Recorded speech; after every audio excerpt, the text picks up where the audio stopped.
dari kamar tidurnya. Di ruang makan, dilihatnya Raisa, Saka, dan Rasaf sedang sarapan. Hatinya terbakar. Biasanya mereka selalu sarapan bersama-sama.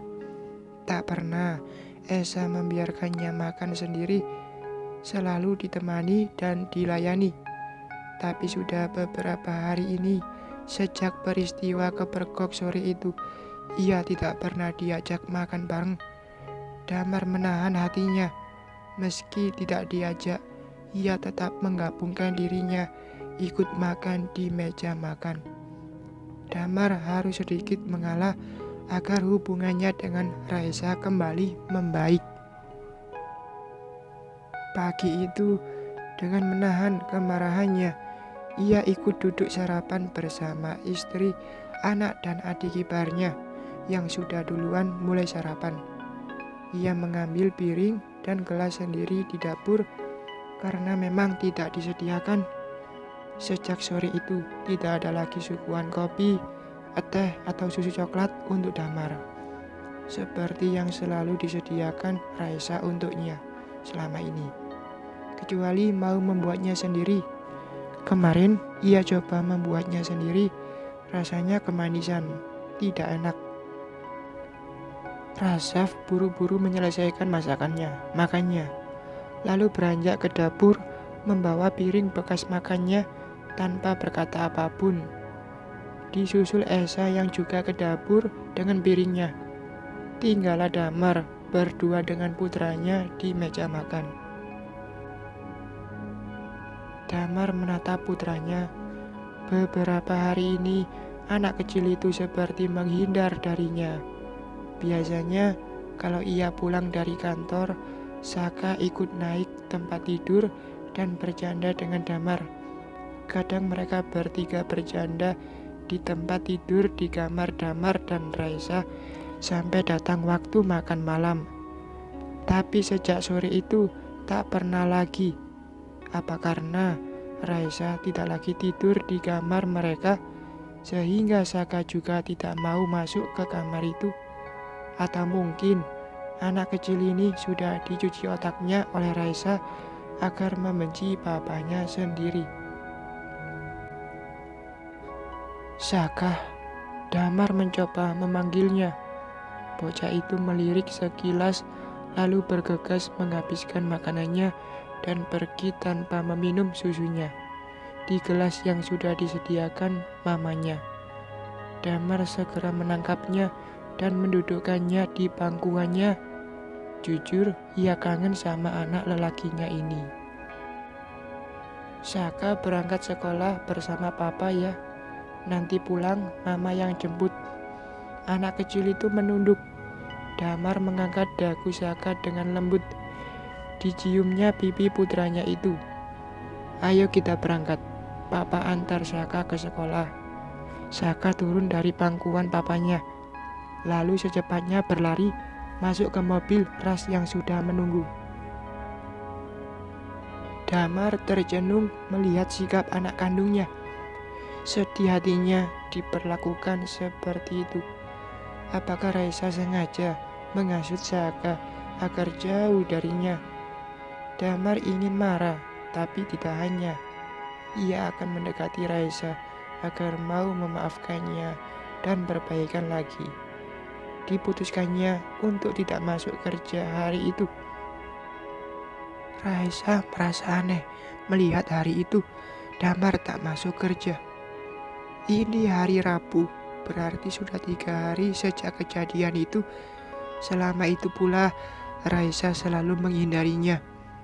Ia tidak melayani Damar sama sekali. Malah ia juga melarang Bi Imas membersihkan kamar yang ditempati suaminya itu dan membiarkan pakaian kotornya bertumpuk. Dilihatnya Damar membawa sapu dan pengepel lantai. Rupanya ia risih juga dengan kamar tidur yang kotor, sehingga berinisiatif membersihkannya sendiri. Selesai membersihkan kamar, Damar membawa semua baju kotornya dan memasukkannya ke dalam mesin cuci. Sumpah, Damar tidak pernah mencuci sendiri pakaiannya Sejak menikah, ia selalu dilayani dalam segala hal. Raisa sangat sempurna sebagai istri.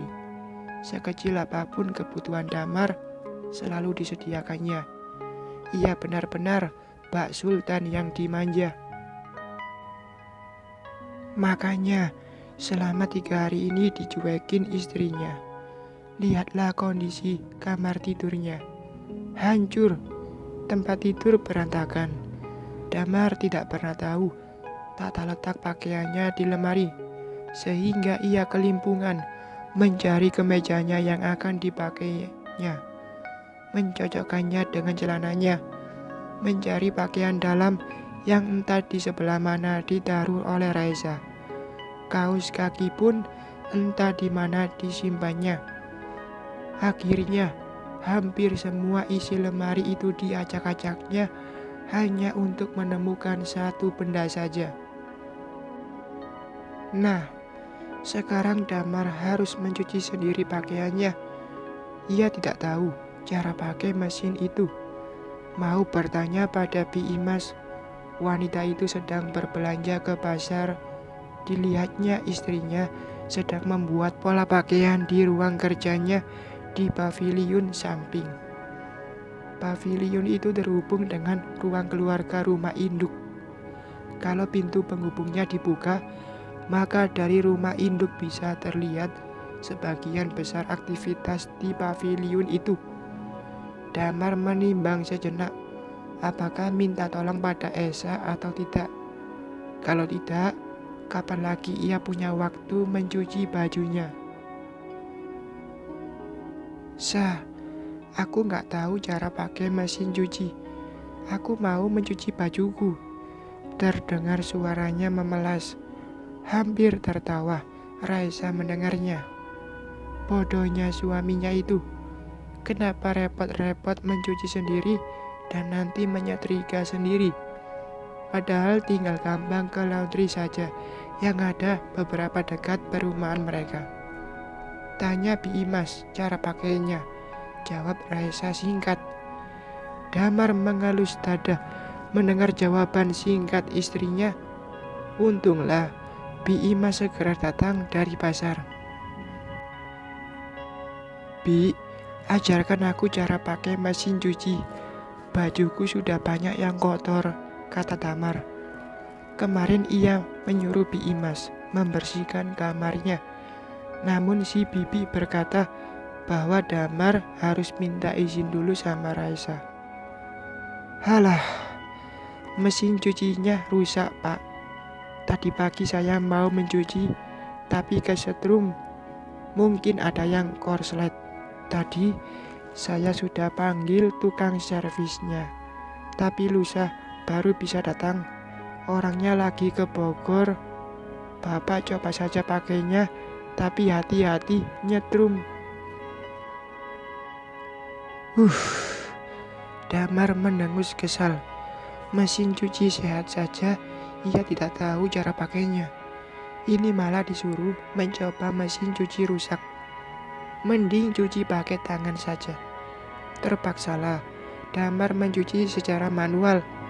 Terasa berat sekali karena ia tidak pernah mencuci, baik sebelum menikah maupun setelah menikah. Asal dikucek saja, yang penting aromanya sudah nggak bau. Tapi ini apa? Sebuah benda kecil dan lembut tersembul di antara cuciannya. Damar menariknya. Astaga, sebuah bra. Pasti milik Ayuna. Sebab Raisa tidak pernah punya bra seksi seperti itu. Transparan, tembus pandang. Emangnya waktu itu Ayuna pulang tanpa mengenakan bra? Ada yang menggelitik di bagian tubuhnya membayangkan hal tersebut. Mungkin saja sebab sore itu ia tergesa-gesa mengenakan pakaiannya di bawah ancaman ras yang sedang beringas. Rupanya benda kecil itu terselip di tumpukan baju Damar di lantai. Aduh, bingung mau diapakan itu benda. Mau ikut dijemur bersama pakaian Damar, pasti akan memicu perang dunia lagi. Mau dibuang ke tempat sampah, pasti menjadi perhatian bibi. Akhirnya, benda tersebut diperasnya sampai tidak ada airnya, lalu dimasukkan dalam kantong celananya. Maksudnya, nanti mau dijemur di kamar mandi dalam kamar tidurnya saja. Pasti aman karena Raisa sudah tidak mau masuk ke kamar itu. Makan siang kali itu hanya Damar dan Raisa.